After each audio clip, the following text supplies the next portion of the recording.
Hey, what's up, everybody? Doing a quick little update here from the team. I just wanted to kind of hop in and just do a quick update on kind of what's going on with us, what's going on, in the space, and just kind of remind everyone that is a part of or is kind of tuning in how we kind of position ourselves in the market, how we position ourselves as a company working in blockchain tech.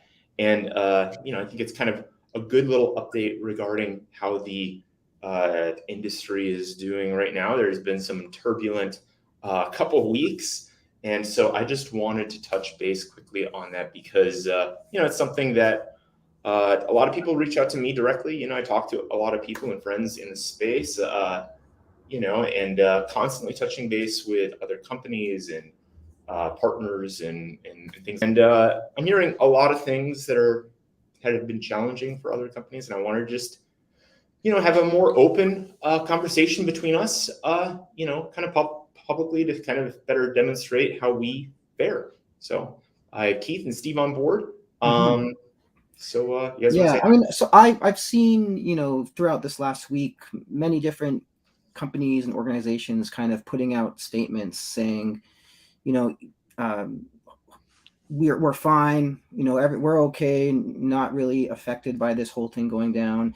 And unfortunately, I've seen statements the other way saying, unfortunately, we have been affected by this and we're kind of doing these things.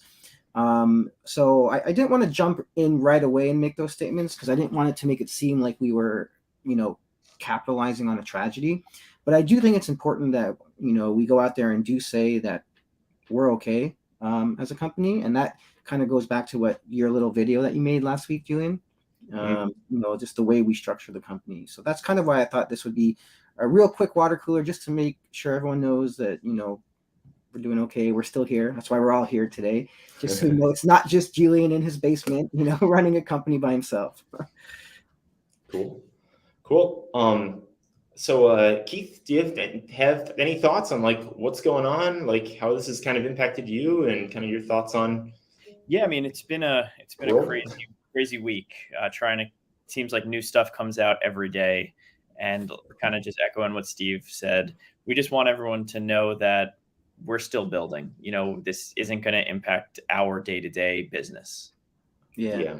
Last week, as soon as this started breaking, like as soon as the CZ tweet and the SBF tweets, $22 tweet from Caroline, as soon as that started happening, I immediately texted my parents and some close friends, and I said, "You're probably going to hear about something next week. I want you to know I'm okay." Like, because every time Bitcoin goes up or down, someone always messages me and says, "Hey, is crypto dead? Or should I buy Bitcoin now? Or are you okay? Do you still have a job?" Like, literally, it happens. When I know that happens, I know there's something big happening in the world. So I got ahead of it this time, and I said, I told Mom and Dad, "I'm okay. The company's okay. I still have a job." And just they're like, "What are you talking about? I haven't heard anything." I say, "You will. You'll hear something next week probably, and it's going to sound pretty bad, but don't worry about it." Yeah, I mean, we've all been in this space for a while. This is not the first time we've seen events like this happen. It's not even the first time we've seen this happen. Events like this happen this year. Right. So this year has been different.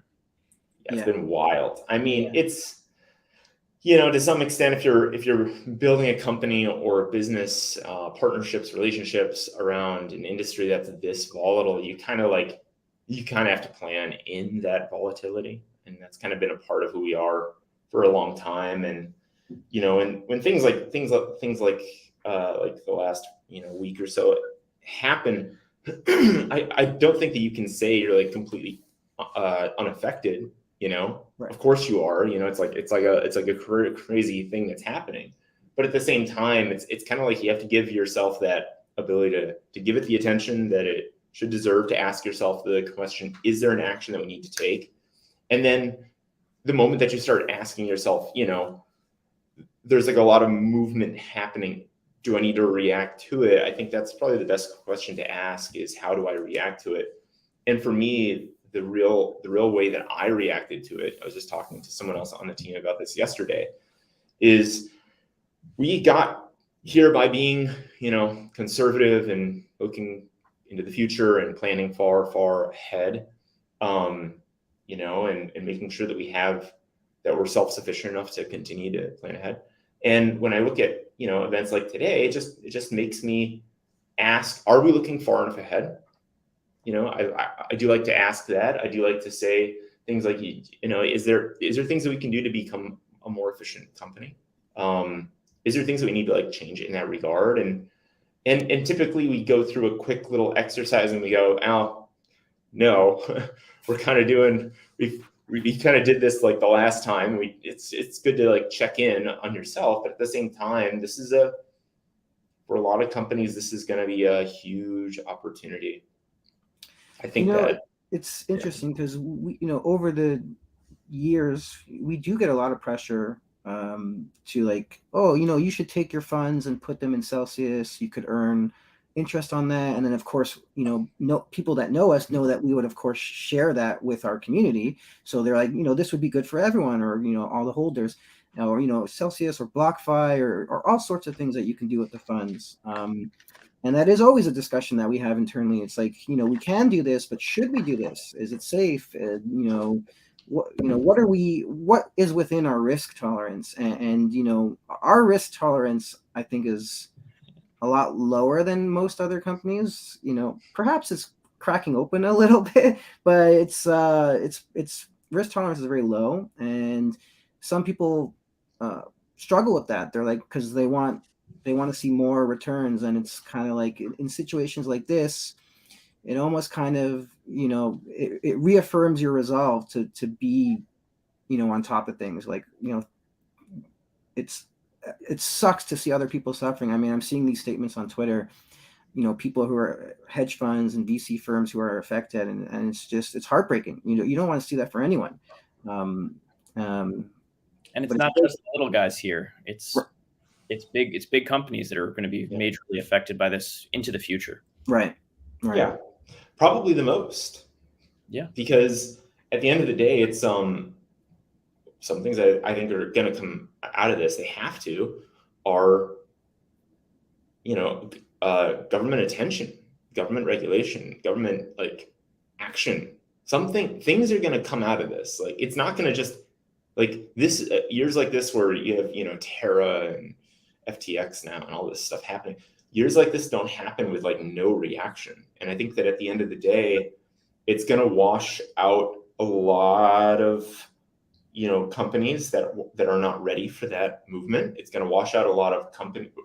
Let's put it this way. It's going to wash out a ton of companies that are not ready for regulatory action. It's going to wash out a ton of companies that aren't ready for, you know, fiscal volatility. And it's going to wash out a lot of companies that are not really structuring themselves economically to sustain these things. But the ones that stay are the old guard. and we keep rinsing this whole industry clean again and again and again. There's not a lot of companies around that were here 5 years ago, you know, and it's just going to be really interesting to see what is built on top of this, you know, current state going forward. Yeah. Sorry if you heard a noise from my microphone. I was just checking the stream to see if anyone had asked a question. Yeah, so that's kind of why I was a pretty big advocate for this water cooler. I don't, you know, we're kind of saving our water coolers for, you know, bigger announcements and things that are coming out soon. There's one in the near future that we hope to have. But I thought this one would be kind of important. Just, you know, maybe people were not kind of worried about it because they know how conservative we are, but just in case there were some people who were thinking, oh, you know, I haven't heard from Unifi in a while. What's going on with them? Did this disrupt their, you know, company? So, you know, you heard it straight from Julian that we're okay. I mean, you can see my house in the background, my virtual house, you know, that's still paying the bills for my virtual house back there. Oh, Julian's worried about my piano drying out from the chimney. Yeah. I'm not too worried about that. That's pretty much what I wanted to accomplish. Anything else? Yeah, I mean, just to kind of like, you know, signal on like how things are. It's like, you know, we hired since we had everybody out here in October, we've hired 6 people, which is a lot. I think we're finalizing a new hire today, which is great. Yeah, that's a good point. Yeah, we're just to kind of- hiring. Yeah. Just to signal like how we're reacting. Yeah, we're like taking a very close look at everything and making sure every step we're going to be careful with, because this is a good time to, check yourself and make sure that, the whole is sound, but as long as it is, go full steam ahead, I guess. So that's where we're at, is full steam ahead. For us, it's just opportunity. It's just opportunity. Right. So sounds good to me. Cool. All right. I think we can call it there, right? Okay, guys. Nice. See y'all later. Have a good week.